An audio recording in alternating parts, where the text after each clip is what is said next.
दोस्तों, आज हम बात कर रहे हैं तीसरी पंचवर्षीय योजना की। इकोनॉमिक्स का टॉपिक चल रहा है अपना, हर एग्जाम में आने वाले क्वेश्चन है। चलो देखते हैं तीसरी पंचवर्षीय योजना। तीसरी पंचवर्षीय योजना, इसमें पहली और दूसरी का हम वर्णन कर चुके हैं। और तीसरी पंचवर्षीय योजना 1961 से लेकर 1966 तक। तीसरी पंचवर्षीय योजना का काल था 1961 से लेकर 1966 तक। इसका उद्देश्य है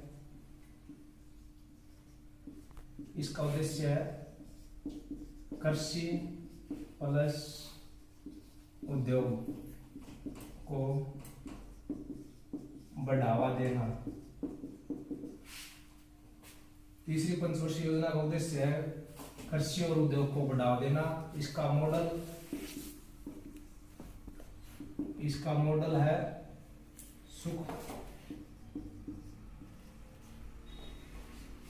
सुख में चक्रवर्ती।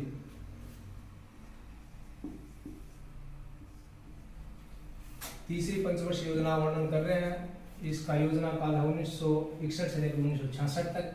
उद्देश्य था इसका कृषि प्लस उद्योगों को बढ़ावा देना। मॉडल है सुख में चक्रवर्ती। और ये तीसरी पंचवर्षीय योजना शुरू हुई जब भारत के प्रधानमंत्री जवाहरलाल नेहरू थे।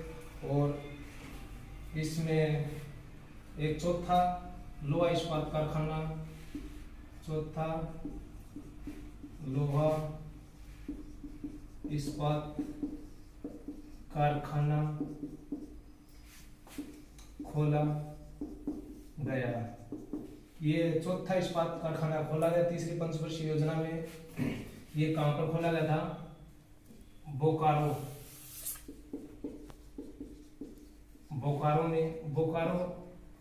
है झारखंड में। और इसमें किसकी सहायता से खोला गया था? बोकारो स्टील प्लांट ये खोला गया था यूएसएसआर की सहायता से खोला गया था। और फिर बाद में 1961 में भारत व चीन का युद्ध हो जाता है। 1961 में भारत व चीन का युद्ध हो जाता है। तिब्बत जाना जाता है अपने बौद्ध मठों के लिए। 1964 में हो जाती है अपने पंडित जवाहरलाल नेहरू की मृत्यु। 1964 में पंडित जवाहरलाल नेहरू की मृत्यु। 1964 में पंडित जवाहरलाल नेहरू की मृत्यु जाती है। फिर अगला पीएम बनता है 1965 में लाल बहादुर शास्त्री।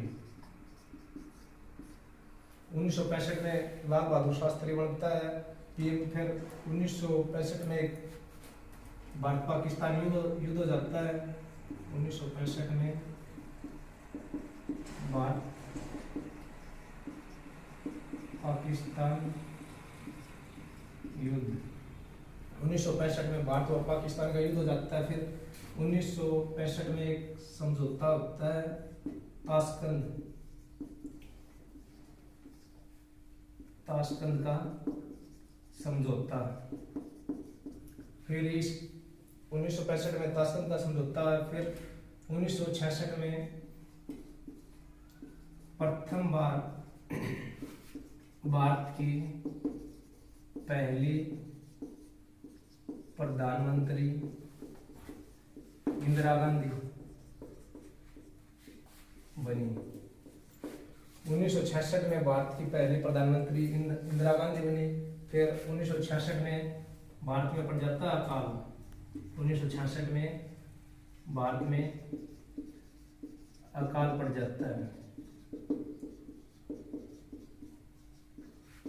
1966 में अकाल पड़ जाता है। फिर ये तीसरी पंचवर्षीय योजना सफल होने वाली थी, क्योंकि फिर आज तक की असफल योजना रही है। फिर 1966 3 साल का अवकाश, 3 साल का अवकाश लग जाता है, 3 साल का अवकाश लग जाता है। 1966 से लेकर 1967, 1967 से लेकर 1968, 1968 से लेकर 1969 तक ये वार्षिक योजना बनाई गई, तीनों में वार्षिक योजना बनाई गई, ये वार्षिक योजना बनाई गई। फिर इससे आगे अमेरिका का एक आदमी नॉर्मन बोरलो, अमेरिका का एक आदमी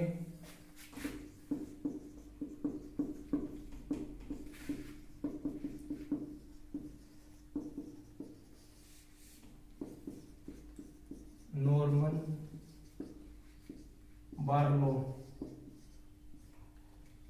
नॉर्मन बार्लो ये एक मैक्सिको में अकाल आ जाता है।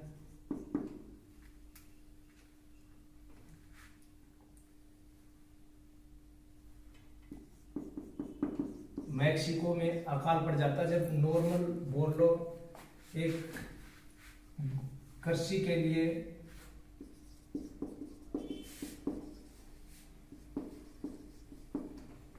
गेहूं व चावल की उन्नत किस्म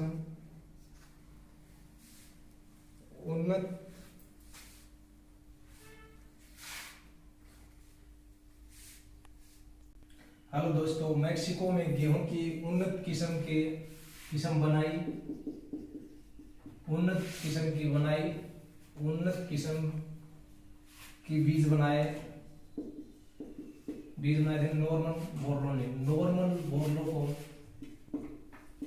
नॉर्मन बार्लो को शांति नोबेल पुरस्कार दिया गया। नॉर्मन बोरलो को शांति नोबेल पुरस्कार दिया गया। फिर 1900 भारत में एम.एस. स्वामीनाथन, भारत में डॉक्टर एम.एस. स्वामीनाथन गेहूं की उन्नत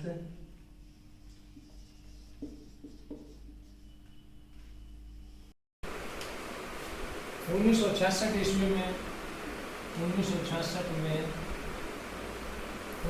में गेहूं व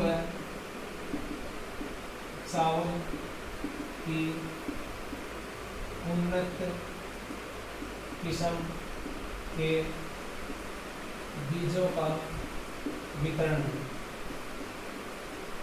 1966 में गेहूं व चावल की उन्नत किस्मों के बीजों का वितरण ये भारत में सबसे पहले जींद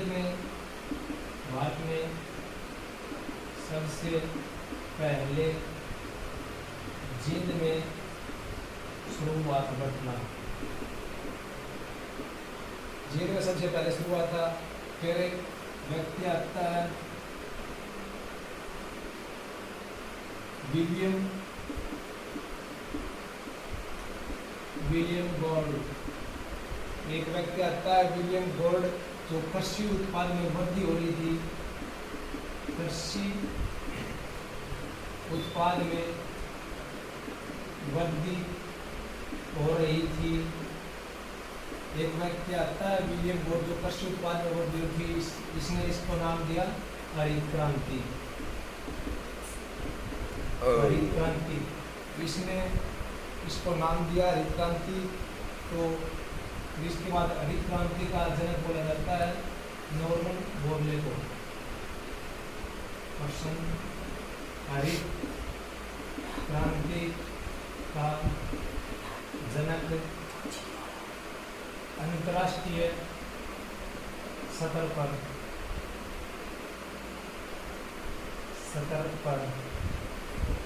अंतर्राष्ट्रीय स्तर पर जनक बोला जाता है नॉर्मन बार्लो को। और इसमें नॉर्मल बार्डरों को शांति नोबेल पुरस्कार दिया जाता है। फिर भारत में हरित क्रांति को दिया गया था MS स्वामीनाथन।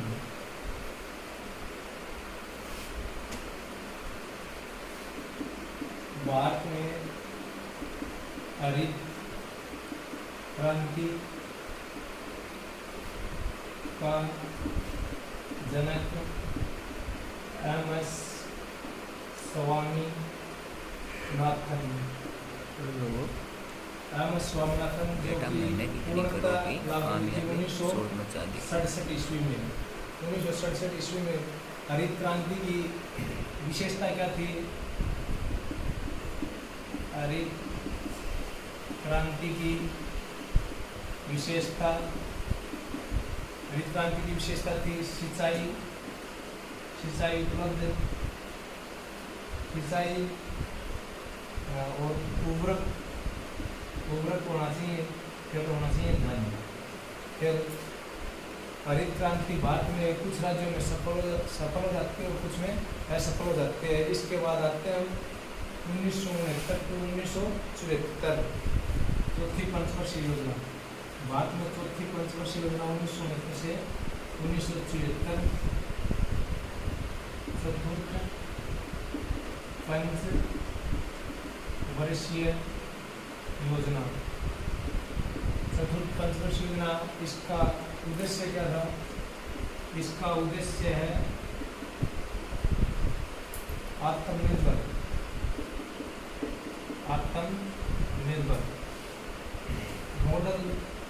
मॉडल यानी होते हैं तरीके। मॉडल क्या था? इसका मॉडल अशोक सतर्क और गार्ड हिल, इसका उद्देश्य गार्ड हिल। फिर एक आते हैं अलकेजा समिति।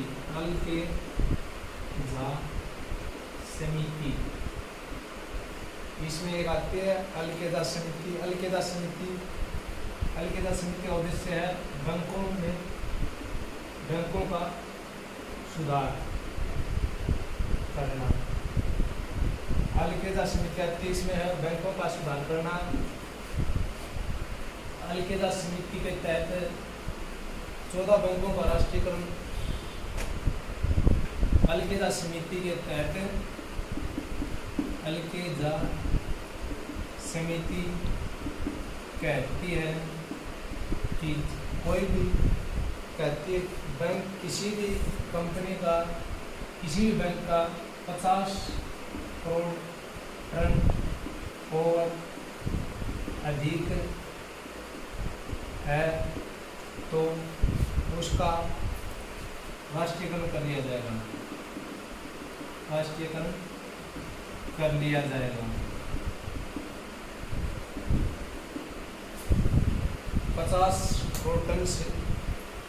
करोड़ टन और अधिक है जिस भी कंपनी हो उसको राष्ट्रीयकरण कर लिया जाएगा। और 19 जुलाई 1967 में 14 बैंकों का राष्ट्रीयकरण किया गया था। ये प्रश्न आया हुआ था एग्जाम में। 19 जुलाई 1967 में 14 बैंकों का राष्ट्रीयकरण किया गया था। और इसमें राष्ट्रीयकरण का मतलब होता है कोई कंपनी जब खरीद लेती है सरकारी संस्था को अपने पास खरीद लेना, उसको राष्ट्रीयकरण करते हैं।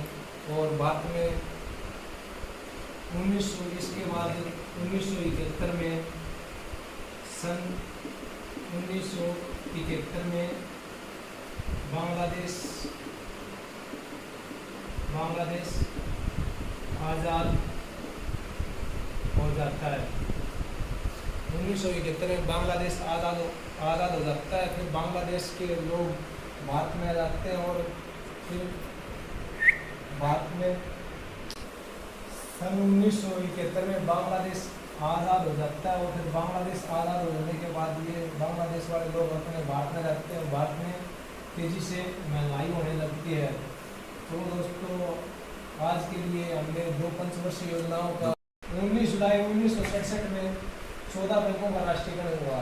सन 1971 में बांग्लादेश आज़ाद हो जाता है। फिर आज़ाद होने के बाद ये बांग्लादेश वाले लोग भारत में आ जाते हैं और फिर भारत में तेज़ी से महंगाई हो जाती है। दलदल में पाँव फंसाए रखे, हाथ खाली ऊपर उठाए रखें। कौन कहता है कि छानने में पानी नहीं रुकता, बर्फ बनने तक हौसला बनाए रखें। दोस्तों आज के लिए क्लास आपके लिए इतनी ही। आपको वीडियो अच्छी लगे तो लाइक और सब्सक्राइब जरूर कर देना और साथ में बेल आइकन को दबा देना।